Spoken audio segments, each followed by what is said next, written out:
Assalamualaikum warahmatullahi wabarakatuh. Kami dari kelompok 11 yang beranggotakan saya Veronica Zahratul Afifah, Bilqista Zahra, dan Zulfa Anggraini yang akan mengkaji materi fikih kelas 6. Di sini saya akan menjelaskan tentang apa sih makanan halal dan apa saja makanan haram itu, serta minuman halal dan juga minuman haram. Makanan dan minuman sangat dibutuhkan manusia untuk melanjutkan kelangsungan hidupnya. Dan juga dengan makan, manusia dapat menghilangkan rasa lapar dan juga bisa bekerja untuk menunaikan kewajibannya. Makanan halal merupakan sesuatu makanan yang dapat dikonsumsi oleh manusia dan juga diperbolehkan oleh syariat Islam. Kata makan juga bisa diartikan sebagai suatu aktivitas memasukkan makanan ke dalam tubuh agar kondisi dan kesehatan tubuh terjaga dengan baik. Kata halal berarti segala sesuatu yang apabila dilakukan tidak mendapatkan hukuman atau dosa. Dengan kata lain, halal dapat diartikan sebagai perbuatan atau segala sesuatu yang diperbolehkan dalam syariat Islam. Makanan halal juga dapat diartikan sebagai segala sesuatu makanan yang dapat dikonsumsi oleh manusia dan diperbolehkan oleh syariat Islam. Karena pada dasarnya segala sesuatu yang diciptakan Allah Subhanahu wa Ta'ala bagi manusia adalah mubah atau dibolehkan, kecuali ada dalil dalam Al-Quran maupun hadis yang melarang makanan tersebut untuk dikonsumsi. Selanjutnya yaitu macam-macam makanan halal yang harus diperhatikan untuk menentukan makanan halal. Yang pertama yaitu halal zatnya. Maksudnya, yang harus diperhatikan dalam penentuan kehalalan suatu makanan adalah zatnya atau bahan dasar makanan tersebut. Ciri-cirinya yaitu makanan yang berasal dari binatang maupun tumbuhan yang tidak diharamkan oleh Allah serta dijelaskan di dalam Al-Quran maupun hadis. Bermanfaat bagi pertumbuhan dan kesehatan manusia, tidak merusak badan, akal, maupun pikiran, tidak najis, tidak kotor, dan tidak menjijikan. Yang kedua yaitu halal cara memperolehnya. Maksudnya pada dasarnya semua makanan itu halal, dan apabila zatnya halal maka makanan tersebut bisa menjadi haram jika memperolehnya dengan cara yang tidak baik. Misalnya makanan tersebut halal tetapi didapatkan dari hasil mencuri, riba, merampok, dan juga korupsi, maka makanan tersebut jadi haram karena cara memperolehnya dengan cara yang tidak diridhoi oleh Allah Subhanahu wa Ta'ala. Yang selanjutnya yaitu halal dalam memprosesnya. Apabila makanan sudah diperoleh dengan cara yang halal, dengan bahan baku yang halal pula, jika makanan tersebut dalam memprosesnya dan menggunakan sesuatu yang haram, misalnya alat masak yang digunakan bekas untuk memasak makanan haram, maka akan menjadi haram. Selanjutnya yaitu halal cara menyajikannya, mengantarkan serta menyimpannya. Maksudnya ketiga proses tersebut dapat mengubah status makanan dari halal menjadi haram. Misalnya jika makanan disajikan dalam piring yang terbuat emas maupun disimpan atau diantar untuk tujuan yang tidak baik, maka makanan tersebut menjadi haram untuk dimakan. Itu hikmah dari kita untuk diperintahkan memakan makanan yang halal, diantaranya hati, jiwa, dan juga badan kita akan menjadi sehat, kehidupan kita akan menjadi tenang, doa kita dikabulkan oleh Allah Subhanahu wa Ta'ala, dijauhkan dari siksa api neraka, dan makanan yang halal tersebut insya Allah akan menumbuhkan rezeki yang baik. Makanan haram. Makanan haram merupakan makanan yang tidak diperbolehkan untuk dikonsumsi. Karena dalam makanan haram ini lebih banyak mudaratnya daripada manfaatnya.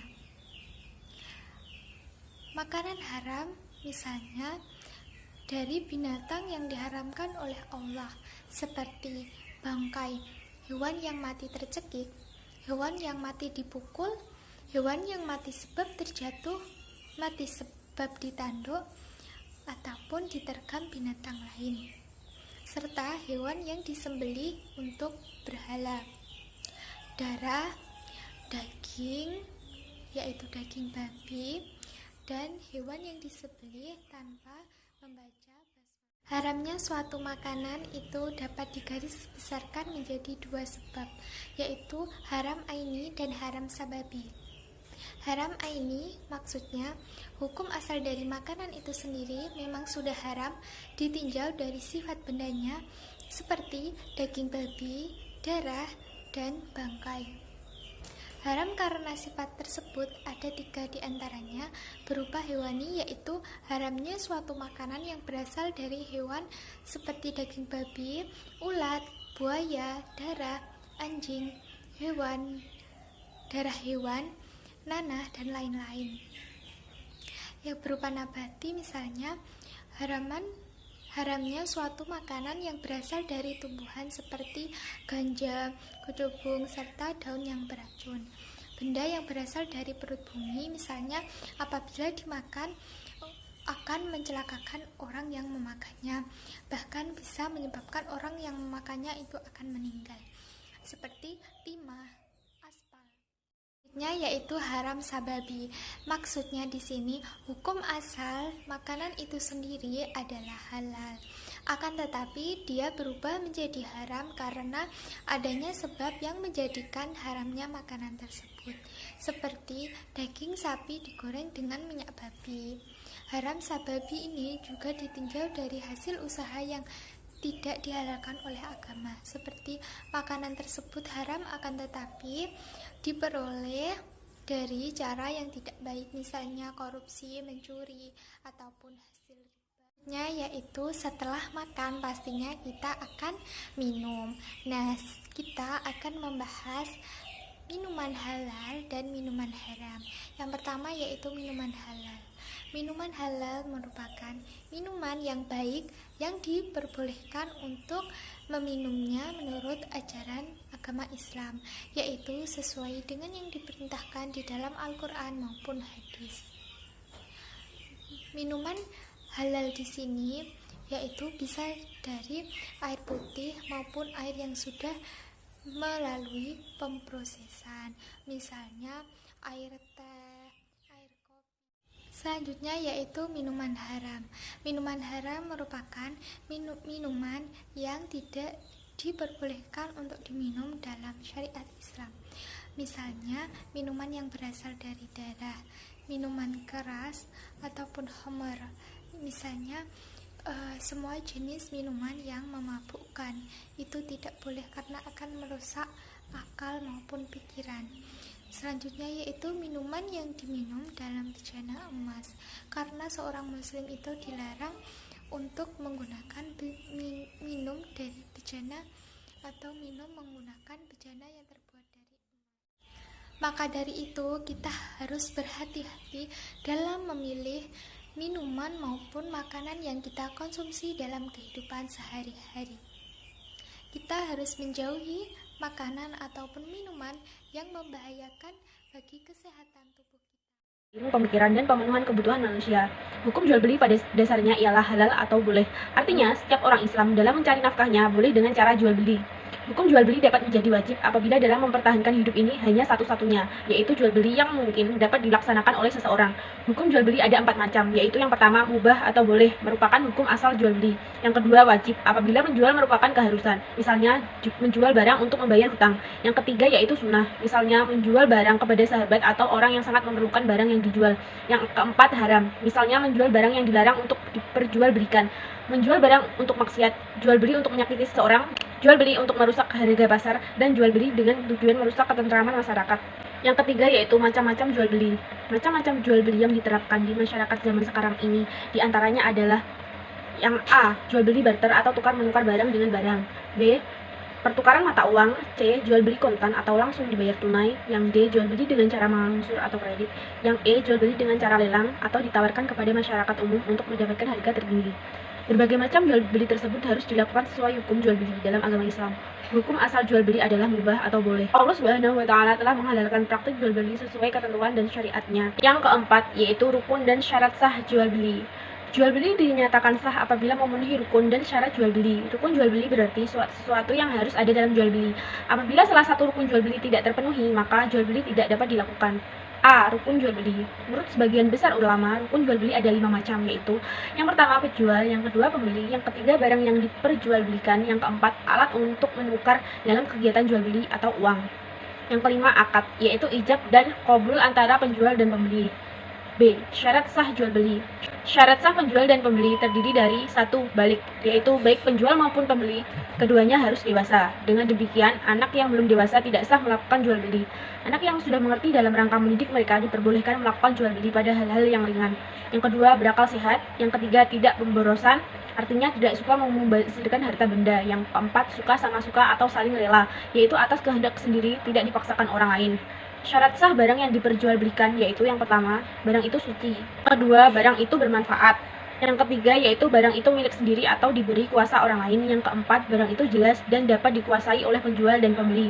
Yang kelima, barang itu diketahui oleh kedua belah pihak atau penjual dan pembeli, baik kadarnya atau ukuran dan timbangannya, jenisnya, sifatnya maupun harganya. Selanjutnya saya akan menjelaskan tentang pinjam meminjam. Yang pertama yaitu pengertian pinjam meminjam. Pinjam meminjam dalam istilah fikih disebut ariyah. Ariyah berasal dari bahasa Arab yang artinya pinjaman. Pinjam meminjam menurut istilah syara ialah akad berupa pemberian manfaat suatu benda halal dari seseorang kepada orang lain tanpa ada imbalan dengan tidak mengurangi atau merusak benda itu dan dikembalikan setelah diambil manfaatnya secara utuh tepat pada waktunya. Semua benda yang diambil manfaatnya dapat dipinjam atau dipinjamkan. Peminjam harus menjaga barang tersebut agar tidak rusak atau hilang. Peminjam hanya boleh mengambil manfaat dari barang yang dipinjamkan. Sebagai bentuk tolong-menolong, pinjam-meminjam merupakan bentuk pertolongan kepada orang yang sangat membutuhkan suatu barang. Pinjam-meminjam dalam kehidupan sehari-hari dapat menjalin tali silaturahim, menunjukkan rasa saling membutuhkan, saling menghormati, dan saling mengasihi. Oleh karena itu, pinjam-meminjam harus dilandasi dengan semangat dan nilai-nilai ajaran Islam. Yang kedua yaitu hukum pinjam-meminjam. Pinjam-meminjam hukumnya bisa berubah tergantung pada kondisi yang menyertainya. Hukum pinjam-meminjam dalam syariat Islam terbagi menjadi 5, yaitu pertama, mubah, artinya boleh. Ini merupakan hukum asal dari pinjam meminjam. Yang kedua, sunnah, artinya pinjam meminjam yang dilakukan merupakan suatu kebutuhan akan hajatnya, lantaran dirinya tidak punya. Misalnya meminjam sepeda untuk mengantarkan tamu, meminjam untuk keperluan sekolah anaknya, dan sebagainya. Yang ketiga yaitu wajib, artinya pinjam meminjam yang merupakan kebutuhan yang sangat mendesak dan kalau tidak meminjam akan menemukan suatu kerugian. Yang keempat yaitu makruh, artinya jika pinjam meminjam berdampak pada hal yang makruh seperti meminjam hamba sahaya untuk bekerja kepada seorang kafir. Yang kelima yaitu haram, artinya pinjam meminjam yang dipergunakan untuk kemaksiatan atau untuk berbuat jahat. Misalnya orang meminjam pisau untuk membunuh, hal ini dilarang oleh agama. Contoh lain, pinjam tempat atau rumah untuk berbuat maksiat. Yang ketiga yaitu rukun dan syarat pinjam meminjam. Rukun meminjam berarti bagian pokok dari pinjam meminjam itu sendiri. Apabila ada bagian dari rukun itu tidak ada, maka dianggap batal. Demikian juga syarat, berarti ada hal yang harus dipenuhi. Rukun pinjam meminjam ada 4 macam dengan syarat-syarat masing-masing sebagai berikut. A. Adanya mu'ir, yaitu orang yang meminjami. Syaratnya 1. Balik, 2. Berakal, 3. Bukan boros, 4. Tidak dipaksa, 5. Barang yang dipinjamkan itu milik sendiri atau menjadi tanggung jawab orang. Kata ghosob itu berasal dari kata ghosobah yaghsibu ghosban, yang berarti mengambil secara paksa dan zolim. Secara harfiah, ghosob adalah mengambil sesuatu secara paksa dengan terang-terangan yang bermaksud menguasai hak-hak orang lain dengan cara yang tidak benar atau aniaya, meskipun mempunyai niat akan mengembalikannya. Dan yang kedua adalah hukum ghosob. Ghosob itu termasuk dalam hukum makruh yang berat. Dikatakan berat sebab orang yang meminjam barang tersebut wajib mengembalikan barang yang ia pakai di tempat semula dalam kondisi utuh, seperti semula, tanpa berkurang suatu apapun kepada orang yang digosok tadi. Dan yang ketiga adalah dasar hukum ghosob. Di dalam dasar hukum ghosob itu ada 2, yaitu yang pertama dalam Al-Quran dan dalam Al-Hadis. Dalam Al-Quran itu pada surah Al-Baqarah ayat 188 dan surah An-Nisa ayat 29. Dan Al-Hadis itu ada 3.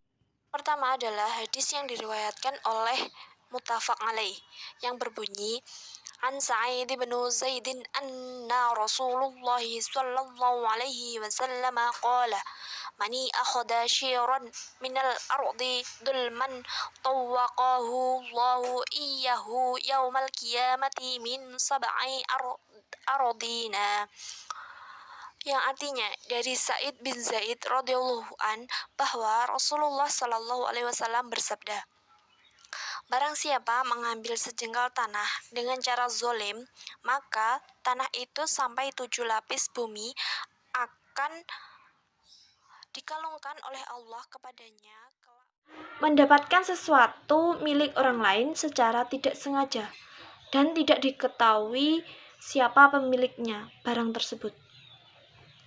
Yang kedua adalah hukum dari luqatah. Hukum dari luqatah ini ada 5. Yang pertama adalah wajib.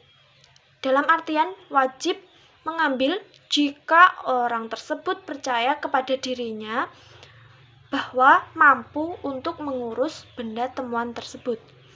Dan yang kedua adalah sunnah.